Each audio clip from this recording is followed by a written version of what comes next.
नमस्कार दोस्तों, हमने एक सीरीज चालू की थी जिसका नाम था धन की बात। तो धन और धान, धान यानी अनाज, जैसे धान की खेती करते हैं ऐसे धन की भी खेती करना, और वो दोनों एक समान है और ये एक विज्ञान है। इसके लिए एक बहुत ही महत्वपूर्ण जिसका एक नियम है वो पालन करना बहुत ज़रूरी है। अगर हम लोग ये नियम समझ जाएंगे तो धन और धान कैसे ऊपर आ सकते हैं, कैसे हमारी ज़िंदगी के अंदर चेंज हो सकते हैं, उसके बारे में बात कर रहा हूँ। सबसे पहला नियम यह है कि हम लोग ये तय कर दें कि धन एक लक्ष्य बना दे और उसके ऊपर अपनी जो वित्तीय जिम्मेदारियां है वो क्या है वो विस्तार से हमको सोचना है और उसके बाद लिखना है। जैसे जैसे हम लोग लिखते जाएंगे और सोचते जाएंगे तो बहुत सारे मेरे दोस्त तो ऐसा बोलेंगे कि मैंने आज तक ऐसा सोचा भी नहीं। सबसे पहले तो सोचा ही नहीं, तो सोचना पड़ेगा, सोचने के बाद लिखना पड़ेगा। और चाहे कोई भी चीज़ है, स्पष्ट हो या अस्पष्ट, आपको अपनी बहुत सारी जिम्मेदारियां ऐसी है जो आपको भ्रमित करती है और लगता है मेरे पास ये भी जिम्मेदारी है, मेरे पास ये भी जिम्मेदारी है। बट जब आप लिखना शुरू करेंगे तो मुझे नहीं लगता कि 10, 12 से 15 से ज़्यादा आपकी कोई जिम्मेदारी होगी। दोस्तों, हमेशा हमारे पास जब बहुत सारा काम लेता है, जब काम हम लोग लिख लेते हैं, तब पता चलता है कि एक्चुअल में मेरे पास 5 काम है, 6 काम है या 10। तो जैसे ही हम लोग लिख लेते हैं तो बहुत ही महत्वपूर्ण बात होती है, अपना दिमाग, दिल और अपना फिजिकल एक्सप्रेशन के साथ हम लोग लिखेंगे तो हमारे दिलो दिमाग में वो बात आ जाएंगी।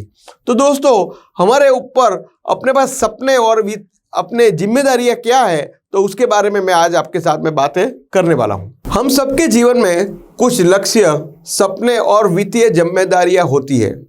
हम सब अपनी जिम्मेदारियां से बच नहीं सकते। यदि आपके पास अपनी अनिवार्य जिम्मेदारी है तो वो पूरा करने के लिए आपके पास पैसे नहीं है, तो आपको उसको पूरा करने के लिए किसी के पास से उधार लेना पड़ेगा। फॉर एग्जाम्पल, बेसिक बातें कर रहा हूँ, अपने बच्चों की शिक्षा के लिए, उनकी शादी के लिए, अपनी निवृत्ति के लिए किसी न किसी के पास उधार लेना पड़ेगा। और वो चीज़ बहुत ही दर्दनाक होगी, बहुत ही जोखिम भरा होगी और बहुत ही महंगा पड़ सकता है। दोस्तों, अगर अभी मेरे पास पैसे नहीं है, मीन्स कि मुझे मेरे सपने का बलिदान देना पड़ेगा।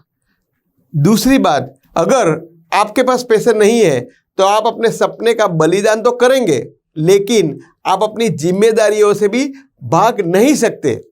दोस्तों, मैं 2 सिंपल चीज़ बताता हूँ।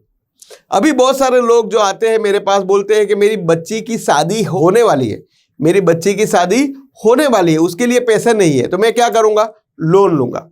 कोई बंदा आया मेरे पास, वो बोलता है कि मेरे बच्चे की पढ़ाई के लिए पैसे नहीं है, क्या करूंगा? मैं लोन लूंगा। तो 2 टाइप है। पहली टाइप ये है कि या तो आपके बच्चे जब पैदा होते हैं तभी से आप कुछ ना कुछ बचत करके उसके अंदर पैसा जोड़ के जब उसकी ज़रूरत होगी तब पैसा आवे।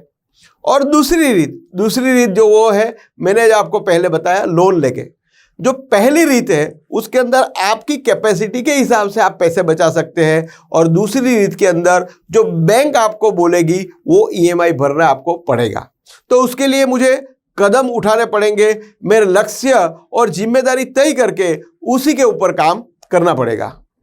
दोस्तों, मैं यहाँ पे एक आपको चार्ट में दिखाने वाला हूँ, और वो चार्ट के अंदर आपको लिखना है। आपने बहुत सारी चीज़ शायद लिखी होगी, बट मैं बेसिक बात करता हूँ। सबसे पहले मेरा रोज बरोज का खर्च कितना है, और वो रोज का है, डेली का खर्चा क्या है। दूसरी बात, मुझे मेरी अनुपस्थिति में, यानी अगर मैं नहीं रहूँ तो मेरी फैमिली को कितना पैसा चाहिए, यानी मेरा बीमा कितना का होना चाहिए, मेरे बच्चे की शिक्षा कितना खर्चा लगेगा, मेरे बच्चों की शादी कितना खर्चा लगेगा। मुझे कुछ भी नहीं हुआ, एवरीथिंग इज फाइन, बट जब मैं निवृत्त हो जाऊंगा, जब मेरा पेंशन की मुझे ज़रूरत होगी, तो मुझे पेंशन के लिए कितना पैसा चाहिए, और वो पेंशन आत्मसम्मान के साथ मैं कैसे जी सकूंगा। जो हाथ पूरी ज़िंदगी ऐसे रहे हैं उसको ऐसा करने का अच्छा नहीं लगेगा, तो आत्मसम्मान के साथ मैं कैसे जी सकूंगा। अगर मुझे नया घर खरीदना है, मुझे नई गाड़ी खरीदनी है, अरे मुझे मेरे परिवार के साथ में पूरा इंडिया घूमना है, अरे मुझे मेरे परिवार के साथ पूरा वर्ल्ड घूमना है, मुझे कुछ दान करना है, मुझे मेरे बच्चे के लिए विरासत में कुछ देना है, मेरे माता पिता को कुछ मदद करनी है। दोस्तों, अगर आप ये चीज़ अगर एक लिस्ट बना देंगे तो उसके लिए आपको पता भी चल जाएगा।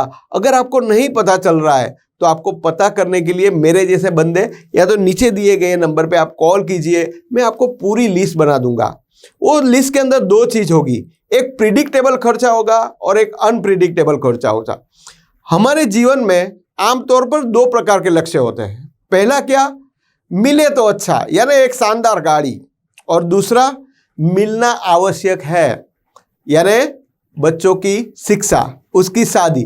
तो सबसे पहले मुझे क्या करना चाहिए, मुझे किसके लिए बचाना चाहिए? तो सबसे पहले मिलना आवश्यक है, वही लक्ष्य पे मुझे ध्यान देना चाहिए। मिले तो अच्छा, उसके ऊपर ध्यान देना नहीं है। बट अनफॉर्चुनेटली ये टाइम के अंदर लोग मुझे मिले तो अच्छा यानी शानदार गाड़ी, घर, घोड़ा, वो जो चीज लोगों को तैयारी करने की बहुत मजा आती है, बट एक्चुअल में मुझे क्या मिलने की आवश्यकता है उसके ऊपर ध्यान देना चाहिए। तो जैसे ही मैंने आपको 10-12 चीज आपको बोली, तो क्या आपके पास इन सभी लक्ष्यों और जिम्मेदारी के लिए प्रावधान है? अगर नहीं है तो अपने लक्ष्य और जिम्मेदारियों का क्या होगा? तो आप क्या करोगे?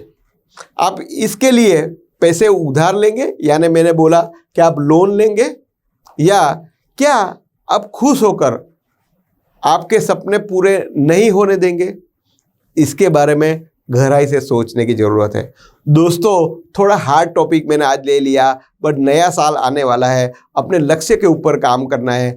आई होप आप में से जिसके पास भी लक्ष्य नहीं है, आज की तारीख में नए साल में मैं क्या लक्ष्य लेके काम करूंगा वो एक लिखिए। अगर आपको नहीं समझ में आ रहा है तो नीचे दिए गए नंबर पे आप कॉल कीजिए, मैं और मेरी टीम आपके लिए हाजिर है। So once again happy Diwali and happy new year. Thank you so much.